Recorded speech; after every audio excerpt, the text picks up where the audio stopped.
Hello नमस्ते, स्वागत करता हूँ आप सभी साथियों का एनएस शिक्षा परिवार में। कैसे हो साथियों? उम्मीद करता हूँ बहुत ही शानदार होंगे। जैसा कि आप जानते हैं कि ये प्रैक्टिस सेट संज्ञा की है जो चल रही है। हमने संज्ञा संपूर्ण संज्ञा हमने पढ़ लिया है और हम उसकी प्रैक्टिस करेंगे। हमारा पहला टॉपिक था वर्णमाला जिसको हमने थ्योरी पूरा पढ़ा, उसके बाद उसकी प्रैक्टिस करी है। उसके बाद दूसरा टॉपिक था संज्ञा और संज्ञा की हमने सारी क्लासेस कर ली है। उसके बाद आज प्रैक्टिस करेंगे। इसके बाद कल की हमारी जो क्लास होगी वो सर्वनाम होगी। एक टॉपिक खत्म होने के बाद उस टॉपिक से रिलेटेड सारे क्वेश्चंस की हम प्रैक्टिस करते हैं, जिससे कि वो सारे टॉपिक हमें क्लियर हो जाए। ठीक है साथी?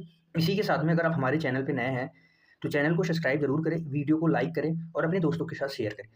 आज का पहला क्वेश्चन शुरू करते हैं। आपकी स्क्रीन पे है, बताइए इसका क्या आंसर होगा। पहला क्वेश्चन है साथी, आजकल हर समय आजकल हर शहर में रावण पैदा हो रहे हैं। आजकल हर शहर में रावण पैदा हो रहे हैं। बताएंगे रेखांकित पद यानी रावण बताना है। रावण में कौन सी संज्ञा है, आपको बताना है कि रावण में कौन सी संज्ञा है। यहाँ पे इस रावण की बात हो रही है जो हर शहर में पैदा हो रहे हैं। यानी यहाँ पे जो रावण है, यहाँ पे जो रावण है, इसके जैसे रावण के जैसे बहुत सारे रावण हैं और हर शहर में पैदा हो रहे हैं। इसलिए यानी यहाँ पे कौन सी संज्ञा है? जातिवाचक संज्ञा है। जिसके जैसे और हो उसे क्या कहते हैं? जातिवाचक संज्ञा कहते हैं। जिसके जैसे और हो, जिसके जैसा और हो उसे क्या कहते हैं? जातिवाचक संज्ञा कहते हैं। जिसके जैसा और हो, जिसके जैसा और हो। ये पंक्ति के माध्यम से अगर पूछा जाए तो रावण रावण जातिवाचक संज्ञा है। अगर वैसे पूछा जाए रावण में कौन सी संज्ञा है तो व्यक्तिवाचक संज्ञा होगी। लेकिन ये पंक्ति के माध्यम से हर शहर में यानी अनेकों रावण की बात हो रही है, तो यहाँ पे जात की बात हो रही है। याद रखेंगे साथी। जैसा कि हम जानते हैं कि संज्ञा, हमें पता है कि संज्ञा मूल रूप से कितनी होती है। मूल रूप से संज्ञा के दो भेद होते हैं। मूल रूप से संज्ञा के दो भेद होते हैं। नंबर एक पे आता है यथार्थवाचक संज्ञा, यथार्थवाचक संज्ञा। नंबर दो पे आता है भाववाचक संज्ञा। कौन सी संज्ञा? भाववाचक संज्ञा। भाववाचक संज्ञा। अगर आधुनिक हिंदी के अनुसार संज्ञा के भेद पूछे, आधुनिक के अनुसार अगर संज्ञा के भेद पूछे, आधुनिक के अनुसार अगर संज्ञा के भेद पूछे तो वहाँ पे तीन भेद होते हैं। आधुनिक हिंदी के अनुसार संज्ञा के तीन भेद होते हैं। प्राचीन हिंदी के अनुसार अगर संज्ञा के भेद पूछे, प्राचीन हिंदी के अनुसार अगर संज्ञा के भेद पूछे तो कितने होते हैं? 5 भेद होते हैं। और अगर संज्ञा के भेद पूछे तो कितने होते हैं? 5 होते हैं। ठीक है साथी, याद रखेंगे। अगला क्वेश्चन है क्वेश्चन नंबर 2 आपकी स्क्रीन पे। क्वेश्चन नंबर 2 है व्यक्तिवाचक संज्ञा छाटिए। रवि ने छोटे बालक को डूबने से बचाया। रवि ने छोटे बालक को डूबने से बताया। इसमें संज्ञा व्यक्तिवाचक संज्ञा कौन सी है? छोटे बालक, बचाया, रवि, उपयुक्त सभी। बताएंगे साथ। व्यक्तिवाचक संज्ञा की अगर हम बात करें, व्यक्तिवाचक संज्ञा जो होती है एक वचन होती है। व्यक्तिवाचक संज्ञा सदैव क्या होती है? एक वचन होती है। दुनिया में अकेली होती है। दुनिया में अकेली, दुनिया में अकेली क्या होती है? व्यक्तिवाचक संज्ञा होती है। तो इसमें option C is the right, क्योंकि रवि जो है, रवि एक वचन है, इसका बहुवचन नहीं बनाया जा सकता और ये दुनिया में क्या है? अकेला है। ठीक है, व्यक्तिवाचक संज्ञा उसे कहते हैं जो विशेष हो, एक वचन हो, दुनिया में अकेली। ठीक है। बालक क्या है? जातिवाचक है। बालक क्या है? बचाना क्या है? क्रिया है। ठीक है। अगला क्वेश्चन है क्वेश्चन नंबर 2 3 आपकी स्क्रीन पे। संज्ञा के कितने भेद होते हैं? अभी हमने बात की अगर संज्ञा मूल रूप से पूछा जाए, संज्ञा अगर मूल रूप से पूछा जाए तो कितने भेद होते हैं? 2 भेद होते हैं। आधुनिक हिंदी के अनुसार अगर संज्ञा के भेद पूछा जाए, आधुनिक के अनुसार, आधुनिक हिंदी के अनुसार संज्ञा के कितने भेद होते हैं? 3 होते हैं। प्राचीन हिंदी के अनुसार अगर बात की जाए संज्ञा के कितने भेद होते हैं? तो 5 भेद होते हैं। और संज्ञा के कितने भेद होते हैं? तो प्राचीन के हिसाब से भी हम लेंगे कितने भेद होते हैं? 5 भेद होते हैं। याद रखेंगे। ठीक है साथी। अगला क्वेश्चन है क्वेश्चन नंबर 4 बताएंगे। क्वेश्चन नंबर 4 आपकी स्क्रीन पे है। भारत महान देश है। इस वाक्य में जातिवाचक संज्ञा छांटना है। जातिवाचक संज्ञा बताना है, इसमें कौन सा है? भारत है जातिवाचक संज्ञा, महान है, देश है, या इनमें से कोई नहीं। भारत के जैसा, यहाँ पे ऑप्शन ए देखेंगे साथियों। भारत के जैसे और भारत हो सकती है क्या? नहीं हो सकती, क्योंकि विशेष की बात हो रही है। इसलिए यहाँ पे कौन सी संज्ञा है? व्यक्तिवाचक संज्ञा है। व्यक्तिवाचक संज्ञा है, इसका बहुवचन नहीं बनाया जा सकता, इसके जैसे और नहीं हो सकती। महान, महान क्या है? महान विशेषण, ये विशेषता बता रहा है किसी चीज की। महान क्या है? देश के बारे में बता रहा है, इसलिए क्या है? ये विशेषण है। और इसका ऑप्शन हो जाएगा सी, देश। देश जो कि जातिवाचक संज्ञा है, देश के जैसे और देश हो सकते हैं। ठीक है। जातिवाचक संज्ञा, जातिवाचक संज्ञा का बहुवचन बनाया जा सकता है। लिखेंगे जातिवाचक संज्ञा के बारे में। जातिवाचक, जातिवाचक संज्ञा, ये क्या है? जातिवाचक संज्ञा है। जातिवाचक संज्ञा इसका क्या करता है? बहुवचन बनाया जा सकता है। इसका बहुवचन बना, जैसे देश का देशों कर सकते हैं हम। बहुवचन बनाया जा सकता है, जिसके जैसे और हो बनाया जा सकता है, और जिसके जैसे और हो, इसके जैसे और भी हो सकते हैं, इसके जैसे इसके जैसे और भी हो सकते हैं, याद रखें, ठीक है। अगला क्वेश्चन बताएंगे, क्वेश्चन नंबर 5 आपकी स्क्रीन पे है। नीम की पेड़ की ऊंचाई बहुत ज़्यादा है। नीम की पेड़ की ऊंचाई बहुत ज़्यादा है, बताएंगे साथ ही इस वाक्य में भाववाचक संज्ञा क्या है। भाववाचक संज्ञा बताना है। भाववाचक संज्ञाएं अदृश्य रूप में होती हैं। किस रूप में होती हैं? अदृश्य रूप में होती हैं, जिसको हम देख क्या करते हैं, देख नहीं सकते हैं। इसे क्या कर सकते हैं, देख नहीं सकते हैं, सिर्फ महसूस किया जा सकता है, ठीक है। नीम की पेड़ की ऊंचाई बहुत ज़्यादा है। यहाँ पे क्या है, ऊंचाई। ऊंचाई क्या है, एक भाव है। ऊंचाई क्या है, एक भाव, इसलिए इसका आंसर हो जाएगा ऑप्शन सी। पेड़ क्या है, संज्ञा शब्द है। एक नीम क्या है, संज्ञा शब्द है। नीम के जैसे और हो सकते हैं, पेड़ के जैसे और हो सकते हैं, इसलिए जातिवाचक संज्ञा है। ये भी क्या है, जातिवाचक संज्ञा है। ज़्यादा, ज़्यादा क्या है यहाँ पे, विशेषण है। ज़्यादा क्या है, विशेषण है। विशेषण की विशेषता, ये किसी चीज की विशेषता बताता है। ज़्यादा क्या, ज़्यादा, नीम ज़्यादा, क्या ज़्यादा, नीम ज़्यादा। नीम ज़्यादा होता है क्या, नहीं होता, ठीक है। सेब ज़्यादा, ये सब ज़्यादा, जो विशेषता बता रहा है, क्योंकि ज़्यादा। जातिवाचक संज्ञा अदृश्य रूप में होती है। जातिवाचक संज्ञा का निर्माण 5 प्रकार से संभव है। कितने प्रकार से, 5 प्रकार से संभव है, वो भी जातिवाचक संज्ञा नहीं, भाववाचक संज्ञा। भाववाचक संज्ञा 5 प्रकार से निर्मित होती है। कितने प्रकार से, 5 प्रकार से इसका निर्माण हो सकता है। सबसे पहले होता है इसमें विशेषण से, विशेषण से हो सकता है, विशेषण से। क्रिया से, क्रिया से भी हो सकता है। जातिवाचक संज्ञा से, जातिवाचक संज्ञा से, जातिवाचक से, अव्यय से, सर्वनाम से, अव्यय से, इसके बाद सर्वनाम से। 5 प्रकार से जातिवाचक संज्ञा बनाई जा सकती है, ठीक है साथी। अब जैसे ऊंचाई क्या है, जातिवाचक भाववाचक संज्ञा है। अगर ऊंचाई का बहुवचन अगर बना दे, इसका बहुवचन भी बनाया जा सकता है, लेकिन बहुवचन अगर बनाया जाएगा तो जातिवाचक में चली जाएंगी। अगर ये ऊंचाइयाँ आ जाएगा तो ऊंचाइयाँ क्या है, किसी जात की बात हो रही है, ठीक है। क्वेश्चन नंबर 6 है, माँ शब्द संज्ञा का कौन सा भेद है। माँ शब्द में संज्ञा का कौन सा भेद है, क्वेश्चन नंबर 6 बताएंगे साथी। हमने भी जातिवाचक संज्ञा की बात की। जातिवाचक संज्ञा से किसी, जातिवाचक संज्ञा, व्यक्तिवाचक संज्ञा की बात की, भाववाचक संज्ञा की बात की। व्यक्तिवाचक संज्ञा दुनिया में अकेली एक वचन होती हैं, एक वचन होती हैं। दुनिया में अकेली, दुनिया में क्या होती हैं, अकेली होती हैं। और व्यक्तिवाचक संज्ञा, जातिवाचक संज्ञा जो होती हैं, ये इसके जैसा और हो, इसके जैसे और हो, इसके जैसे और हो, इसके जैसे क्या हो, और हो। तो इसका आंसर हो जाएगा क्या, माँ। माँ जातिवाचक संज्ञा के अंतर्गत आता है। जातिवाचक संज्ञा में, जातिवाचक संज्ञा में आ जाएंगे चाचा, ताऊ, चाचा, ताऊ, पापा, किसान, डॉक्टर, मामा, नाना, नानी आदि क्या है, जातिवाचक संज्ञा के अंतर्गत आते हैं, ठीक है। अगला क्वेश्चन बताएंगे, क्वेश्चन नंबर 7 है आपकी स्क्रीन पे। ताजमहल, ताजमहल में किस संज्ञा शब्द का शब्द है। ताजमहल में कौन सी संज्ञा है, आपको बताना है। ताजमहल संज्ञा का कौन सा भेद है। क्वेश्चन नंबर 7 है, ताजमहल संज्ञा का कौन सा भेद है, बताएंगे। जातिवाचक है, भाववाचक है, व्यक्तिवाचक है, इनमें से कोई नहीं, बताएंगे साथी। इसका आंसर हो जाएगा व्यक्तिवाचक।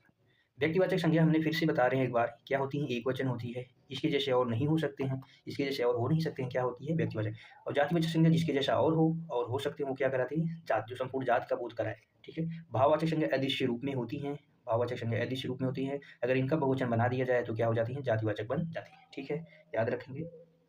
भाववाचक भी संज्ञा क्या होती हैं, ये भी एक वचन होती हैं। भाववाचक संज्ञा एक वचन होती है, अगर इनको बहुवचन बना दिया जाए तो किस में बदल जाएंगी, जातिवाचक में बदल जाएंगी। और ये अदृश्य रूप में भी होती हैं, किस रूप में, अदृश्य रूप में भी होती है, ठीक है। अगला क्वेश्चन है क्वेश्चन नंबर 8। क्वेश्चन नंबर 8 है मिठास। क्वेश्चन नंबर 8 है, मिठास कौन सा भेद है, संज्ञा का मिठास कौन सा भेद है, बताएंगे। मिठास कौन सा भेद है, इसमें जातिवाचक संज्ञा, व्यक्तिवाचक, भाववाचक, इनमें से कोई नहीं। आपके सामने 3 शब्द लिख रहे हैं। एक शब्द होता है मीठा, एक शब्द होता है मिठाई, एक शब्द क्या होता है, मिठाई, एक शब्द होता है मिठास, एक शब्द क्या होता है, मीठा। मीठा से संपूर्ण जाति का बोध है, संपूर्ण मीठा की बात हो रही है। संपूर्ण मिठाई, मीठा क्या है, विशेषण है। मीठा किसी को भी हम कह सकते हैं, मीठा, तीखा, नमकीन, ये क्या है, विशेषण की बात हो रही है। मिठाई संपूर्ण जाति की बात हो रही है, इसलिए यहाँ पे संपूर्ण मिठाई, जिसमें सारी मिठाइयाँ आ जाएंगी, ये जातिवाचक संज्ञा है। मिठास, मिठास का क्या है, भाव है, ये क्या है, भाववाचक संज्ञा है, ये क्या है, भाववाचक संज्ञा। इसका आंसर हो जाएगा ऑप्शन डी, मिठास, ठीक है। अगला क्वेश्चन है क्वेश्चन नंबर 9। क्वेश्चन नंबर 9 बताएंगे। क्वेश्चन नंबर 9 है, निम्नलिखित वाक्यों में प्रयुक्त जो शब्द भाववाचक संज्ञा नहीं है उन्हें छांटिए। मैं आपकी सज्जनता, उदारता, माधुर्य और गौर वर्ण से प्रभावित हूँ। ऑप्शन है, ऑप्शन उदारता, भाववाचक संज्ञा क्या नहीं है, प्रभावित, माधुर्य, सज्जनता। अभी हमने कुछ समय पहले बात की कि भाववाचक संज्ञा का निर्माण 5 प्रकार से संभव है। भाववाचक संज्ञा का निर्माण कितने प्रकार से संभव है? 5 प्रकार से संभव है। ठीक है। सज्जन में सज्जन से मिलके सज्जनता बना है। सज्जन जो कि क्या है? एक विशेषण है। ये क्या है? एक विशेषण है। विशेषण से सज्जनता क्या बना है? सज्जनता जो भाववाचक संज्ञा है। क्या है? भाववाचक संज्ञा है। ठीक है। माधुर्य भी क्या है? भाववाचक संज्ञा है। उदार से बना है उदारता। उदार से क्या बना है? उदारता। ये क्या है? भाववाचक संज्ञा है। लेकिन प्रभाव से बना है प्रभावित, जो कि क्या है? एक विशेषण है। प्रभावित क्या है? एक विशेषण है। उदार जो है, उदार से बना है। उदार क्या है? एक विशेषण है। उदार भी क्या है? एक विशेषण है। विशेषण से भाववाचक संज्ञा का निर्माण हुआ है, इसलिए उदारता है। लेकिन प्रभावित क्या है? ये भाववाचक संज्ञा नहीं है। ठीक है, याद रखेंगे। अगला क्वेश्चन है क्वेश्चन नंबर 10 आपकी स्क्रीन पे। इनमें से कौन सा शब्द जातिवाचक संज्ञा से बनी भाववाचक संज्ञा नहीं है? सबसे पहले आपको जातिवाचक संज्ञा से बनी भाववाचक संज्ञा निकालना है। भाववाचक संज्ञा 5 प्रकार से, आपको पता है 5 प्रकार से बनाई जा सकती हैं। इसमें आपको जातिवाचक संज्ञा चोरी, मजदूरी, दलाली। ये किससे बना है? दलाल से क्या बना है? दलाली, जो कि जातिवाचक संज्ञा है। मजदूर से बना है मजदूरी। चोर से बना है चोरी।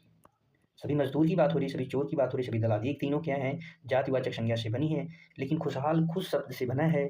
खुशहाली जो खुद शब्द से बना है, ये जातिवाचक संज्ञा से बनी भाववाचक संज्ञा नहीं है। ऑप्शन ए हो जाएगा जो सही हो जाएगा। ठीक है। अगला क्वेश्चन है, इनमें व्यक्तिवाचक संज्ञा कौन सी? व्यक्तिवाचक संज्ञा बताना है आपकी कौन सी है? घरेलू, स्वतंत्र, मांडवी, भला। बताएंगे व्यक्तिवाचक संज्ञा कौन सी। अगर हम यहाँ पे बात करें मांडवी, इसका आंसर हो जाएगा मांडवी, जो कि एक नदी का नाम है। क्या है? नदी का नाम। अगर हम नदी की बात करें तो ये जातिवाचक संज्ञा है, लेकिन अगर नदी का नाम आ जाए तो क्या है? व्यक्तिवाचक संज्ञा। ठीक है, याद रखेंगे साथी। अगला क्वेश्चन नंबर 12 आपकी स्क्रीन पे है, इसका उत्तर बताएंगे साथी। निम्नलिखित वाक्य में बताना है आपको, निम्नलिखित वाक्य में प्रयुक्त जो भाववाचक संज्ञा नहीं है उसे आपको छांटना है। आपके सामने 4 ऑप्शंस दिए गए हैं, आपको इन्हें देखना है और हमें बताना है कि कौन सी शब्द जो है भाववाचक संज्ञा नहीं है। यश है, निरर्थक है, अपयश है, मान है। यश, अपयश और मान ये सब क्या है? भाववाचक संज्ञाएं हैं। इसका आंसर क्या हो जाएगा? Option B. बी क्या है? निरर्थक, जो कि एक विशेषण है। क्या है? जो एक विशेषण है। ये भाववाचक संज्ञा नहीं है। ठीक है, याद रखेंगे। और भाववाचक संज्ञाएं आप जानती हैं, हमने पढ़ा है कि भाववाचक संज्ञाएं क्या होती हैं? अदृश्य रूप में होती हैं। भाववाचक संज्ञाएं एक वचन होती हैं। भाववाचक क्या होता है? एक वचन होता है। अदृश्य रूप में होती हैं। किस रूप में? अदृश्य रूप में। इसको केवल क्या कहिए? महसूस किया जा सकता है। इसको क्या महसूस किया? प्लेट में इसे परोस नहीं सकते हैं। प्लेट में परोस नहीं सकते हैं। ठीक है, प्लेट में इसे परोस नहीं सकते। अगला क्वेश्चन बताएंगे, क्वेश्चन नंबर 13 आपकी स्क्रीन पे है। इनमें से कौन सा शब्द क्रिया से बनी भाववाचक संज्ञा नहीं है? ठीक है, क्रिया से बनी भाववाचक संज्ञा नहीं। धुलाई, धुनाई, धुलाई, पिटाई, सफाई। ये क्या है? धुनना एक क्रिया है जो धुनना से बनी है। धुलना भी एक क्रिया है। धुलना एक क्रिया है। मूल धातु में ना प्रत्यय जुड़ने से क्रिया का निर्माण होता है। पीटना क्या है? क्रिया है। पिटाई। इसका आंसर हो जाएगा option B. Option B is the right. जो सफाई है, सफाई क्या है? विशेषण है। सफाई साफ से बना है। साफ क्या है? एक विशेषण है। ठीक है, याद रखें। अगला क्वेश्चन है क्वेश्चन नंबर 14 आपकी स्क्रीन पर। भीड़ शब्द में प्रयुक्त संज्ञा है। भीड़ शब्द में प्रयुक्त कौन सी संज्ञा है? व्यक्तिवाचक, समुदायवाचक, द्रव्य, भाव। हमने व्यक्तिवाचक संज्ञा को अच्छे से देख लिया, भाववाचक को देख लिया। समुदाय से समूहवाचक भी कहते हैं, इसे समूह भी कहते हैं, जिसकी गिनती की जा सकती है। इसकी गिनती क्या की जा सकती है? गिना जा सकता है। गिना जा सकता है और समूह का बोध कराती है। समूह का बोध। ठीक है, भीड़ क्या है? समूह है एक, इसलिए समूहवाचक संज्ञा। इसका आंसर हो जाएगा ऑप्शन बी। जैसे कुछ एग्जांपल्स और देख लेते हैं। जैसे हमने कहा कक्षा की बात की। कक्षा क्या है? समुदाय, समूह की बात है। कक्षा के बाद अगर हम बात करें परिवार सदस्यों से मिलकर बना होता है परिवार के बाद सेना, पुलिस, ये सब क्या है? समुदायवाचक संज्ञा। द्रव्यवाचक संज्ञा वे संज्ञाएं होती हैं जिनको क्या गिना नहीं जा सकता। इनको गिना नहीं जा सकता। ठीक है, इसके अंतर्गत आएगी दूध, दही, घी आदि सब क्या है? द्रव्यवाचक संज्ञा। ठीक है, अगला क्वेश्चन है क्वेश्चन नंबर 15 आपकी स्क्रीन पर। निम्नलिखित वाक्यों में से आपको भाववाचक संज्ञा बताना है कौन सी है भाववाचक संज्ञा। गाय संपूर्ण जाति का बोध करा रहा है। राधेश्याम किसी नाम व्यक्ति का बोध करा रहा है। वृक्ष क्या है? संपूर्ण जाति का बोध करा रहा है। इसका आंसर हो जाएगा ऑप्शन बी, ऊंचाई, साधना, आय, ये सब क्या है? भाववाचक संज्ञाएं हैं। ठीक है, आपके सामने अगला क्वेश्चन है, क्वेश्चन नंबर 16। दीपू एक ईमानदार ऑफिसर है। ये ऑफिसर में कौन सी संज्ञा है? आपको बताना है कि ऑफिसर में कौन सी संज्ञा है। व्यक्तिवाचक है, जातिवाचक है, समूहवाचक है या द्रव्यवाचक है? बताएंगे। जातिवाचक संज्ञा जिसके जैसा हो, इसका ऑप्शन हो जाएगा ऑप्शन बी, जाति। ये संपूर्ण ऑफिसर जाति का बोध करा जाओ। जातिवाचक संज्ञा जिसके जैसा क्या हो? और जिसके जैसा और हो, जिसके जैसा और हो, वो क्या कहलाती हैं? जातिवाचक संज्ञा कहलाती है। ठीक है, अगला क्वेश्चन है, कुंज में संज्ञा शब्द का भेद बताएं। कुंज, कुंज का अर्थ होता है, एक हाथी को भी कुंज कहते हैं, हाथी को भी कहते हैं, हाथी के दांत को भी कहते हैं कुंज, दांत के बाद झाड़ी को भी कभी कभी कह देते हैं कुंज। ठीक है, इसके अनेक नाम हैं। जहाँ पे अनेकता का बोध हो वहाँ पे क्या होता है? जाति का बोध होता है, वहाँ पे जातिवाचक संज्ञाएं संपूर्ण जाति का बोध करा रहा है। अगला आज का आखिरी क्वेश्चन है, क्वेश्चन नंबर 18। कौन सा शब्द भाववाचक संज्ञा नहीं है? भाववाचक संज्ञा बतानी है। सदैव एक वचन क्या होती है? सदैव वचन अदृश्य रूप होती हैं, अदृश्य रूप में होती हैं, प्लेट में इसे परोस नहीं सकते। ठीक है, किस रूप में होती हैं? अदृश्य रूप में। अच्छे से लिख देते हैं, अदृश्य, इस रूप में, अदृश्य रूप में। ठीक है, तो इसमें क्या हो जाएगा? नहीं है मिठाई। मिठाई क्या है? भाववाचक संज्ञा नहीं है। ठीक है, मिठाई क्या है? ये क्योंकि जातिवाचक संज्ञा, ये क्या है? जातिवाचक। चतुर विशेषण है, चतुर से निर्माण हुआ है। लड़ना क्या है? क्रिया है। लंबा क्या है? विशेषण है। लंबा क्या है? विशेषण है। इसलिए ये तीनों क्या है? भाववाचक संज्ञा है। इसमें ए मिठाई जो जातिवाचक संज्ञा। ठीक है, आज के लिए बस इतना ही। आज के लिए बस इतना ही। बताएंगे साथियों क्लास कैसी लगी, बताएंगे साथी क्लास कैसी लगी। अंत तक बने रहने के लिए आपका तहे दिल से धन्यवाद है आप सभी साथियों को। आप सभी अपने दोस्तों को भी जोड़ सकते हैं, एक मोटिवेशन मिलेगा, मजा आएगा साथियों, साथ में पढ़ेंगे। मस्त रहिए, खुश रहिए। मिलते हैं अगली क्लास में। हमारी अगली क्लास सर्वनाम की होने वाली है, उसमें जुड़ना न भूलें। Thank you so much, take care, bye bye.